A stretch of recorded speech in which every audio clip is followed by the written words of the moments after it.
Hello and welcome to all the men and women of the West. I'm Joe, here with me is my co-host Dan. Hello and greetings. And we continue our Legend of Huma podcast with Chapter 7, I believe.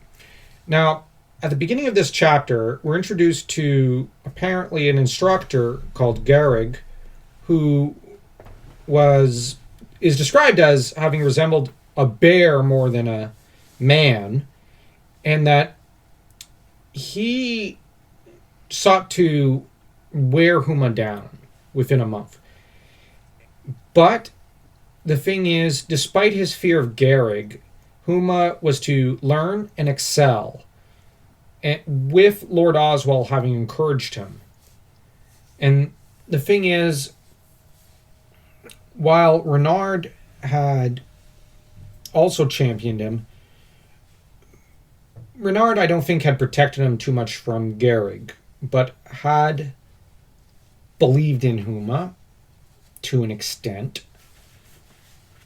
That said, the big thing that it's building up to is that the camp is asleep, and the thing is, while they're sleeping, you have a dreadwolf that approaches. And the dreadwolf apparently is a puppet of one of the villains, and the dreadwolf proceeds to, of all things, speak. And no, we're not going to say that Jim Henson would have been perfect for kind of animating of sorts this thing. It's not a Muppet. No, we're not going to have Muppets. Dragonlance. Although that would be pretty funny. And honestly, Rizzo the Rat would be perfect for Raceland. Are we also going to hear a nice civilized British accent coming from said creature? Well, I don't know. You kind of had the faintest hint of such an accent from one of the wolves, Malgrim from Narnia, and he didn't exactly sound very civilized. That's fair. Now, that said, this is Galen Dracos, the Queen's consort, one of Dickesus's many lovers over the course of the story, speaking through the Dreadwolf. And he's just simply come to mock Huma. But the very fact that he's taking an interest in Huma should be of interest to us, because it does show that Huma's left his mark, and Krynn has not forgotten him. What is more is that it reveals that the villains are aware of the great destiny that lies ahead for Huma. And it also shows that his wounding his enemy has, as said, left quite the mark. Also a physical mark on Krynn, I imagine. And when he awakens and reports to Renard, he discovers that the Eastern forces are in total retreat. And Huma himself remarks that it's not possible. The knighthood has never suffered such a defeat. To which Renard basically shrugs and says, totally indifferent, "Has now." Now, you might be given over to wonder, why doesn't Renard care more? And you'd be right to wonder, because it's very interesting that they lost and he doesn't care. One would think he'd be upset, but he's never upset when the Islamic Knights lose. Interesting, isn't it? Indeed, because it's one thing to grumble and say, "It has no." It's one thing to say, "It has no," but to say, "It has now." Yeah. It's because Renard doesn't really care about the Order. And there's a reason he doesn't care about the knighthood. But anyways, as for Huma and his gang, they soon end up faced with an ambush, courtesy of wind magic in a spell of darkness of sorts, with the Salamnics having to rely upon their 12 mage allies. 6 of these mages are red robes, the other 6 are white robes. And they begin to fall one by one, and then our heroes try to race off, but are saved, sort of, thanks to Magius. Now, Magius puts them in some sort of light spell and takes them away from the place because he's not really interested in the battle. At present, Magius is a renegade and a coward. He would rather flee from his foes, even though he could defeat them, and could actually turn the tide of the war. And ironically, had he sought to help the forces of good, he actually probably would have lived. But what he feared was that if he interfered, he would die, which is pretty ironic. Now, naturally, in the new terrible trilogy by Margaret Wisson and Tracy Hickman, they're seeking to subvert Magius as a character and deconstruct him. But Magius's ultimate struggle is with his own insecurities, as is noted in this chapter. And the thing is, Magius pulls through for Huma. Always he pulls through at the last minute. And the thing is, it's because he's struggling with an inner demon, which is his own fear of death. He's not like Raistlin, who is pretty courageous at his core. Magius is a coward underneath it all. But the thing is, he loves Huma beyond his own life. It's this bond of brotherhood that inspires Magius to do what is right. And it is this honor on the part of Huma, and the fact that Huma loves Magius above all others and always believes in him, that inspires Magius to give up his life. Now, where the deconstruction comes in the really, really bad books by Weiss and Hickman that are the most recent additions to Dragonlance, Dragons of Deceit and Dragons of Fate or something, and there's going to be another terrible book. But the thing is, what they're deconstructing is that Huma actually was motivated by lust and the desire to resurrect the dead, namely Huma's sister when Huma was an only child. So they're completely reshaping this era, and they're deconstructing it. And that is the idea. Because this is what Hasbro wants. Hasbro has jumped, I guess you could say, the fence, and has lost their last few marbles. And they're dictating to Weiss and Hickman, who are, of course, wanting to be paid, and thus bowing to their overlords. This is the simple fact of what is happening here. It has happened in every other franchise, and so the idea is to deconstruct in one fell swoop, all the main heroes of Dragonlance, from Raistlin to Sturm to Huma to Magius. These are the most popular Dragonlance characters, so they have to be deconstructed and destroyed as icons and popular figures. And I'm not railing at it. I am simply stating this is the idea.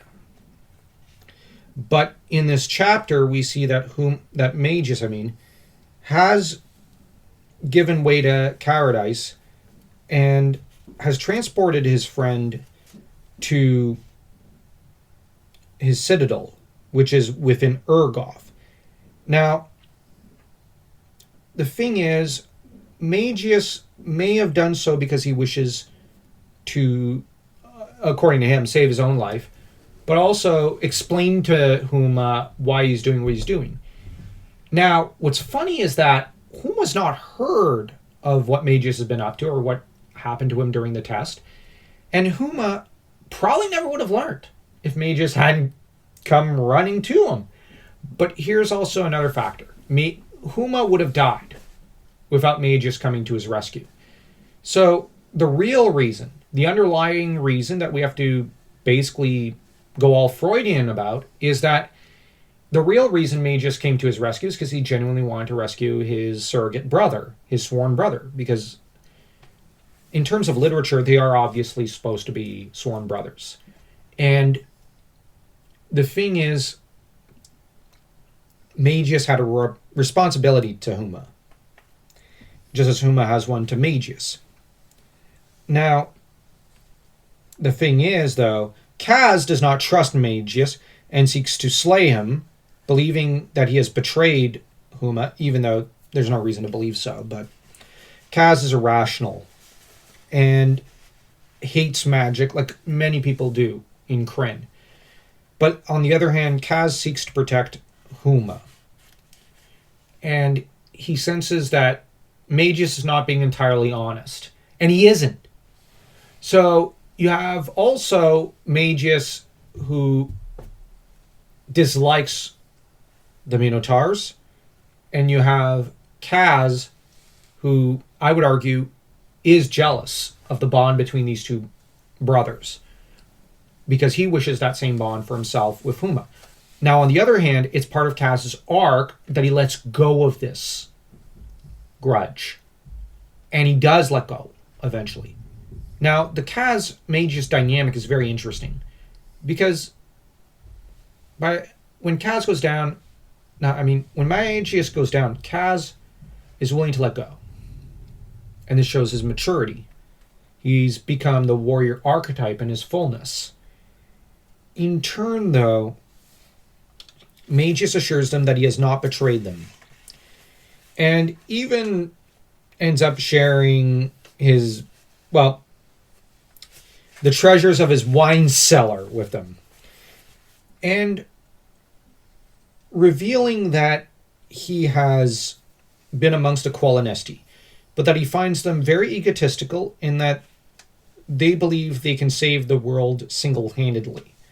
And he bitterly recriminates against them. Their pride is at the expense of mankind.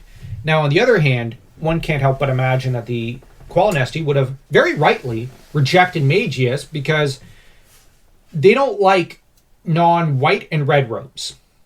And Magius is a renegade who fled the order and is a former black robe. Do they have any reason to trust him or like him or welcome him in their midst? No. Why would they? He's a traitor of the Order of Sorcery, Takesis, the Forces of Good. He is a traitor at this point. So for him to complain about the Qualinesti is pretty rich, considering, they have no reason to trust him. I wouldn't trust him if I were them. He's a renegade black robe, and there's a reason why many people are leery around black robes, because a lot of them do give in to evil. Now, there's a distinction between darkness and evil that's made in Dragonlance, and it's something to bear in mind. But the trouble is, too many black robes give in to evil. Now, in Magius' case, he gave in at one time in his life, but he turned away from evil because he was genuinely shocked at the wickedness and the depravity of his peers. And he realized this wasn't really what he wanted. Now, on the other hand, he's right to complain about the Qualinesti because they've fallen away from the core values of Kifkanan. And so they're in the wrong. They should be embracing humanity, not seeking to become like the Sylvanesti. So we have here a very complex set of scenes with Magius. And the thing about Richard Knack is he does a fantastic job portraying Magius in his full complexity, and in showing a very flawed man who's hiding from the world and who's kind of begun to give way to apathy, except where Huma is concerned. For his part, Kaz does not trust him because he senses there's something off here. So you can kind of understand Magius's point of view. You can kind of understand Kaz's. And the one you're probably really cheering for and siding with is Huma, who's just trying to understand his greatest friend. And he's also trying to keep Kaz from, splitting Magius' skull. And so you have this very complex dynamic between the three. Huma wants to believe in Magius, and he even says at the end of the chapter, "I believe him, Kaz, then I will go where you go." Now, that shows the core of good in Kaz, that no matter how much he doesn't like Magius, if Huma will go in one direction, Kaz will follow. And much as he's an impulsive guy who doesn't like magic, Kaz would never turn his back on a friend. And neither would Magius. So what's ironic is that I think the reason the two also don't get on well is that they're too much alike. They both love Huma. They're basically sworn brothers to him, both of them. They don't trust each other. And they're inherently suspicious of one another because they are exactly alike in a lot of ways. Except in one core way. Magius was afraid for a long time. Kaz, I would argue, was never afraid. And that's a major difference. Kaz, deep down, I think, is a stronger-willed individual. He's a stronger man in a way. Sort of. Minotaur. But Magius is someone who struggled to find the strength within himself. So you have here a very sad character in a way. He's very sad, very lonely. And Huma sees this and wants to comfort him, but he also realizes that Magius is kind of... The thing about self-harming people is that they're a hair's breadth away from harming others. And Huma realizes this. He wants to help Magius, but he can't work miracles out of nothing here. Like, if Magius wants help, Magius needs to admit to a problem. So, the dynamics here are complex. They're multifaceted. And they involve a magician, or I should say, a manipulator archetype, because that's what Magius is. He's the shadow magician archetype. But at the end of the story, he's the magician in his fullness. You have Kaz, who's the warrior in his fullness. I will fully acknowledge. And you have Huma, who, of course, is a messianic character in his fullness. So they got to be leery. They got to be careful. But at the same time, it's not in the nature of Magius to turn on Huma, as I keep reiterating. So I really like these chapters. And, well, let's be honest. There's not a single weak chapter in this book. This is one of the best fantasy books of all times. To date, I'm with you on that one. 110%. And I only wish that we'd gotten another book of this quality, even from other fantasy universes. I actually think all fantasy universes at least need one Huma. One major character like this. Now, if you actually think about it, Lord of the Rings had several characters like this. You had Tuor, son of Huor. You had, of course, Eorendil. You had even Elros, Elendil the Tall, and, of course... Now, when I say this messianic character like Huma, I mean like in the backstory of the world. So that later you can go and write their great story. Their great epic. For the Conan universe... Now there's not really one, which is very interesting. But Howard mitigates this in other ways. In some ways, Cole sometimes approaches this role, but in other times, he's a Shadow King archetype. Cole's very complicated, very tragic. But the thing is, this sort of character is very difficult to write properly. Now, if you enjoyed this video, don't forget to smash that like and subscribe button as though you were Huma taking out Takesis. And also, if you wish to further support us, go check us out on Substack and try reading our serial novels. They're quite good, I think. We've gotten quite a bit of positive feedback. And we'd highly recommend Baron Cub and the Dark Spire Conspiracy, as well as the Swift Shadow Murders.